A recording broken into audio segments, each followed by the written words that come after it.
Everyone, आपके अपने YouTube channel climax competitive class में आपका स्वागत है। मैं आज आप लोग के सामने पोलिनोमियल्स का सेकेंड क्लास लेकर आया हूं।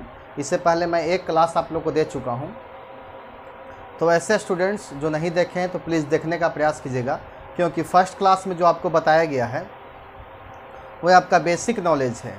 और हम जानते हैं कि कमज़ोर स्टूडेंट्स के लिए बेसिक नॉलेज बहुत इंपॉर्टेंस होता है।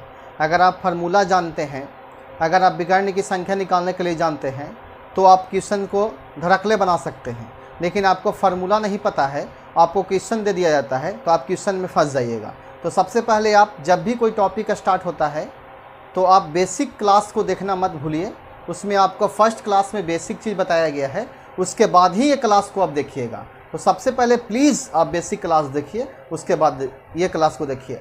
आप निश्चिंत होकर इस चैनल पे विश्वास कीजिए और मेरे पे विश्वास कीजिए। मैं आप लोग को जो भी आप कॉम्पिटिटिव एग्ज़ाम की तैयारी कर रहे हैं तो मैं आपका पूर्ण सिलेबस कंप्लीट करूंगा और लगातार क्लास दे रहा हूं मैं आप लोग को। हर एक आपका एक दिन में 2 क्लास आपका अपलोड हो रहा है और इस चैनल के सहारे किसी भी कॉम्पिटिटिव एग्ज़ाम की तैयारी कर सकते हैं आप लोग। मैं आप लोग को विश्वास दिलाता हूं कि आप कहीं मत जाइए, सिर्फ ये चैनल के सहारे आप तैयारी कीजिए। आप मुझे सहायता कीजिए, क्योंकि आपका सहायता मेरी सफलता होगी। इसलिए ज़रूर से ज़रूर इस चैनल को आप आगे बढ़ाइए और जो भी आपका प्रॉब्लम्स होता है आप मुझे चैनल पे कमेंट बॉक्स में लिखिए और मुझे बताइए। मैं आप लोगों को हमेशा मदद करूंगा, ठीक है। तो आज का क्लास जो आपका है RS अग्रवाल का जो स्पेशल क्लास पोलिनोमियल्स का चल रहा है वो एक्सरसाइज 39 था।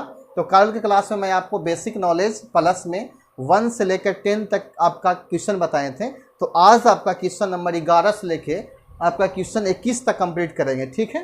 तो चलते हैं, क्वेश्चन नंबर 11 आपको क्या कहता है। तो क्वेश्चन नंबर 11 जो बोलता है कि 100 भुजाओं वाले बहुभुज में विकर्ण की संख्या निकालना है।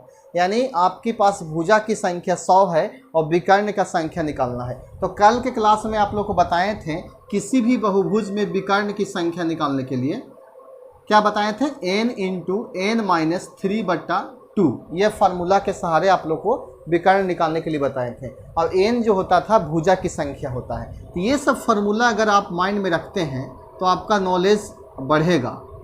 भुजा की संख्या तो n आपका दिया गया है 100 भुजा, तो n का वैल्यू कितना होगा आपका 100। तो यहाँ आप 100 बैठा दीजिए, 100 × 100 - 3 बट्टा आपका 2। ये 50 बार में कैंसिल हो जाएगा। तो 50 × 100 में से 3 घटाएंगे तो 197 आपका आएगा।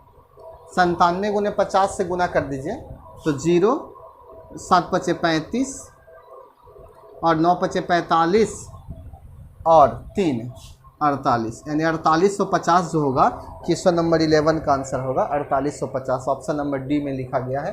क्वेश्चन में आपका प्रॉब्लम्स नहीं होगा, ठीक है। तो चलते हैं क्वेश्चन नंबर 12 क्या कह रहा है।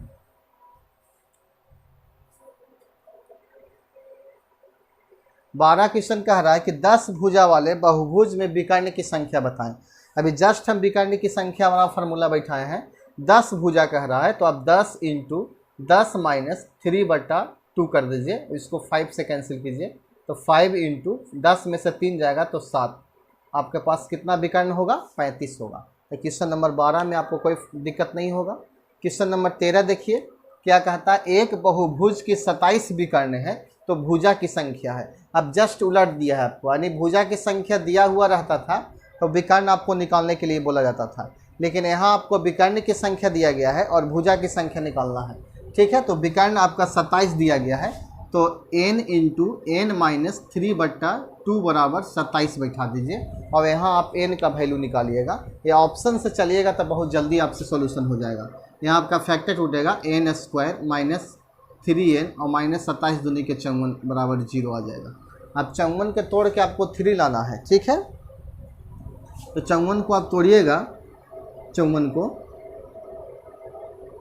पहले आप 2 से तोड़िए, 27 दूनी 54, फिर 3 से तोड़िए, 9 × 27 और 3 × 9। तो 3 दूनी 6 और 3 × 9, 9 × 6 = 54 और 9 में से 6 जाएगा तो 3 बचेगा।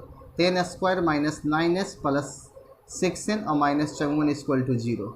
अब आप यहाँ से n कॉमा ले लीजिए तो n - 9 और 6n - 9 बराबर 0। तो n बराबर आपका 9 हो जाएगा, यानी विकर्ण की संख्या कितना होगा, 9 होगा। आप 9 यहाँ बैठाते डायरेक्ट, तो आपका विकर्ण की संख्या कितना आ जाता, 27 आता। इससे कोई परेशानी आपको नहीं है। तो क्वेश्चन नंबर 14 देखिए।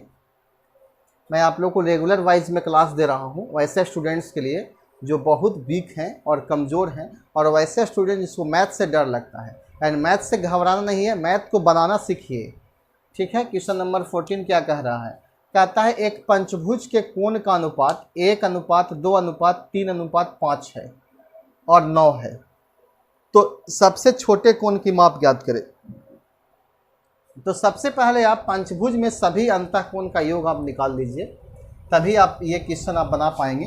तो पंचभुज में किसी भी बहुभुज में अंतःकोण का योग बराबर ये फार्मूला होता है, n आपका बहुभुज की संख्या होता है, भुजा की संख्या।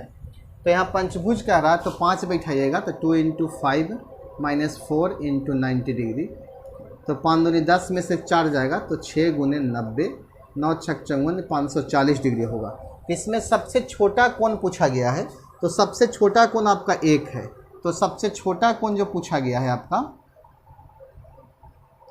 तो 1 आप ऊपर कर दीजिए और सभी को जोड़िए।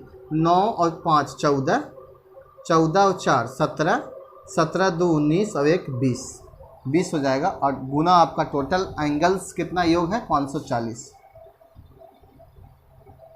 1 0 से 1 0, 27 दूनी के 14, आपका कितना डिग्री आएगा, 27 डिग्री आएगा।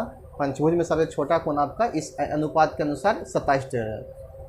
क्वेश्चन नंबर 15 देखिए, आपको समझ में आ रहा होगा क्वेश्चन। 15 क्या कहता है? किसी बहुभुज, किसी समबहुभुज के बाह्य, ध्यान दीजिएगा, बाह्य तथा अंतःकोण का अनुपात, बाह्य तथा अंतःकोण का अनुपात 1:4 है, तो भुजा की संख्या निकालिए। तो किसी भी बहुभुज में बाह्य कोण और अंतःकोण का अनुपात आपका है, तो बाह्य कोण जो आपका होता है 2n - 4 × 90/n। योग पूछेगा तो आपका यही हो जाएगा। अगर प्रत्येक लगाएगा तो बट्टा में n होगा, लेकिन प्रत्येक नहीं लगाया, योग है, और बट्टा 360 हो जाएगा, और बराबर 1/4। 1 अनुपात कितना है, 4। बाह्य आपका पहले पूछा गया है, पहले आपका बाह्य है, तो बाह्य पहले ऊपर कीजिएगा, यानी 360 आप ऊपर कीजिए, और 2n - 4 × 90 डिग्री बट्टा n। देखिए यहाँ आप गलत कर बैठते हैं, सबसे पहले आप अंतःकोण बैठा दिए। आपसे पूछा गया बाह्य तथा अंतःकोण, तो सबसे पहले आपका बाह्य कोण का, उसके बाद नीचे अंतःकोण, बराबर 1/4 हो जाएगा, ठीक है। अब इसको काटते हैं 2 से, या इसको 9 से 1 0 से 9 चौके 36, ठीक है। 4 चौके 16 हो जाएगा। 2n - 4 बराबर 16, तो 2n बराबर 16 4 20 हो जाएगा, तो n बराबर आपका 10 हो जाएगा। भुजा की संख्या कितना आ जाएगा, 10 हो जाएगा, ठीक है। तो क्वेश्चन नंबर 16 देखिए, समझ में आ रहा हो? क्वेश्चन नंबर 15 तक आपको समझ में आया होगा। 16 क्या कह रहा है? कह रहा है कि एक समबहुभुज के अंतःकोण 150 डिग्री है, प्रत्येक अंतःकोण, तो इसकी भुजा की संख्या निकालना है। तो किसी भी समबहुभुज में प्रत्येक अंतःकोण का मान जो होता है आपका फार्मूला, वह होता है 2n - 4 × 90 डिग्री बट्टा n, और बराबर 150। तो यहाँ से आपका भुजा की संख्या निकालना है, ठीक है। 1 0 से 1 0 कैंसिल करेंगे, 3 तिहाई 9 और 5 तिहाई के 15। 3 से गुना करेंगे 2 में तो 6n, और 3 से गुना करेंगे 4 में तो 12, और n से गुना करेंगे 5 में तो 5n, ठीक है। अब n को लाएंगे n के साथ में, तो ये आपका 6n और 5n का डिफरेंस हो जाएगा n, और बराबर 12, यानी भुजा की संख्या कितना हो जाएगा, 12 होगा। तो क्वेश्चन नंबर 16 तक आपको कोई परेशानी नहीं होगा। देखिए 17 से किस प्रकार से क्वेश्चन पूछा गया है।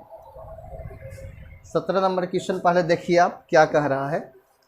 कह रहा है क्वेश्चन 17 कि यदि किसी उत्तल बहुभुज के अंतःकोण का मान, उत्तल बहुभुज का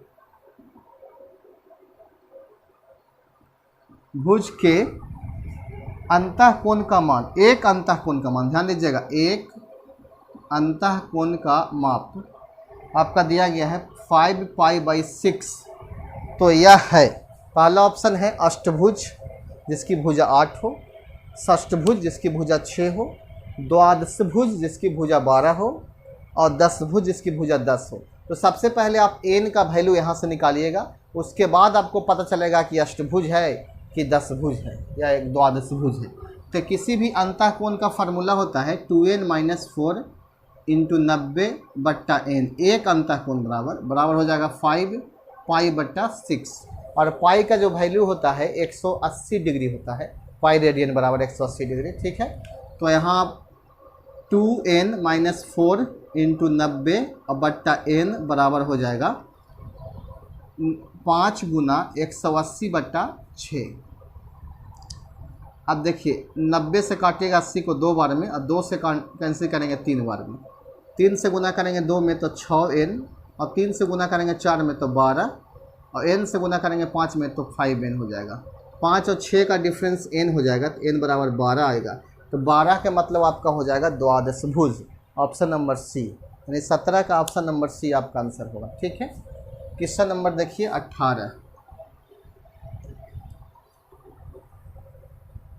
क्वेश्चन नंबर 18 क्या कह रहा है?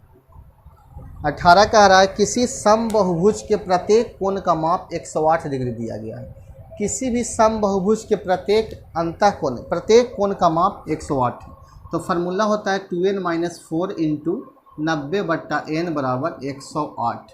यहाँ से कैंसिल कीजिएगा, 9 एकम 9, और 9 से कैंसिल 9 एकम 9, 9 दूनी 18, 5 दूनी के 10 और 6 दूनी के 12। ठीक है, अब देखिए यहाँ 5 से गुना करेंगे 2 में तो 10n, और 5 से गुने 4 करेंगे तो 5 के 20 हो जाएगा, और n से गुने 6 करेंगे तो 6n हो जाएगा। 10 में से 6 का डिफरेंस आपका 4n बराबर 20, तो n बराबर आपका 5 हो जाएगा, क्योंकि 4 से काटिएगा 20 को 5 बार में, तो n का वैल्यू कितना होगा? 5 होगा। तो ये क्वेश्चन समझ में आपको आ रहा होगा। अगला क्वेश्चन नंबर देखिए, क्वेश्चन नंबर 19 देखिए। 19 कह रहा है कि एक समबाहुभुज, एक समबाहु पंचभुज के प्रत्येक अंतःकोण का माप क्या होगा? 19 नंबर क्वेश्चन है। ठीक है, तो समबाहु पंचभुज, ध्यान दीजिएगा, समबाहु पंचभुज का प्रत्येक अंतःकोण का माप, प्रत्येक अंतःकोण का माप। तो फार्मूला होता है 2 गुने 5-4 इंटू 90 डिग्री बट्टा 5 हो जाएगा। 18 × 90 आपका कैंसिल हो जाएगा। 5 दूनी 10 में से 4 जाएगा तो 6 गुने 18 कीजिएगा तो 8 × 6 = 48 और 6 × 4 = 10, यानी 108 डिग्री आपका आंसर होगा। समझ में आ रहा होगा। ठीक है, क्वेश्चन नंबर 20 देखिए। 20 क्या कहता है? 20 जो आपका कहता है किसी समबाहु षष्ठभुज के प्रत्येक अंतःकोण का मान। षष्ठभुज पूछा गया है, तो षष्ठभुज का प्रत्येक तो 2 गुने 6 - 4 इंटू 90 बट्टा 6 हो जाएगा। ठीक है, 6 दूनी 12 में से 4 जाएगा तो 8 गुने 90 बट्टा 6 हो जाएगा। 2 से कैंसिल करेंगे 3 बार में और 4 बार में, 3 से करेंगे 30 बार में, तो 4 × 12 होगा, 120 डिग्री आपका आंसर होगा। ठीक है, तो आपका क्वेश्चन नंबर 20 कंप्लीट हो जाता है। 21 देखिए। 21 कहता है किसी समबाहु अष्टभुज के प्रत्येक अंतःकोण। तो आप 21 में अष्टभुज में n बराबर 8 बैठा दीजिए, तो 2 गुना 8 - 4 इंटू 90 बट्टा 8 हो जाएगा, क्योंकि प्रत्येक लगा रहा है तो प्रत्येक में आपका n से भागा पड़ता है। अब आपका 8 दूनी 16 में से 4 जाएगा तो 12 गुने 90 बट्टा 8 हो जाएगा। 4 × 3 = 12, 4 दूनी 8, 45 दूनी के 90, 5 × 3 = 15 और 4 × 3 = 12, 1 × 13, 135 डिग्री आपका हो जाएगा। आपका क्वेश्चन ऑप्शन नंबर है डी में 135। तो आज आपका क्वेश्चन नंबर 21 तक सोल्व हो जाता है। ये क्वेश्चन नंबर 11 से 21 तक। अगर वैसे स्टूडेंट जिनको कुछ मतलब थोड़ा सा भी प्रॉब्लम्स होता है कि हमको यहाँ प्रॉब्लम से गुना में, भाग में, या किसी प्रकार से प्रॉब्लम से टेक्निकल प्रॉब्लम है, तो आप मुझे बताइए, ताकि मैं आपको अपने आप को सुधारेंगे और उसके बाद मैं आपको अच्छे ढंग से पढ़ाने का प्रयास करेंगे। ठीक है, लेकिन आप गाइडेंस दीजिए, आप ही के गाइडेंस पर हम चलेंगे। आप जो भी टॉपिक पढ़ना चाहते हैं तो सिर्फ आप मेरे कमेंट बॉक्स में लिखिए, मैं आपको टॉपिक वाइज क्लास दूंगा। तो ये आपका एक क्लास और पॉलिनोमियल्स का चलेगा, उसके बाद ये टॉपिक कंप्लीट हो जाता है। तो वैसे स्टूडेंट्स जो इस चैनल से नए जुड़े हैं तो सबसे पहले मेरे चैनल को सब्सक्राइब कीजिए और बेल आइकन को दबाएं। ठीक है, मिलते हैं नेक्स्ट क्लास में। अगर ये क्लास आपका अच्छा लगता है तो इस क्लास को अप्लाई कीजिए।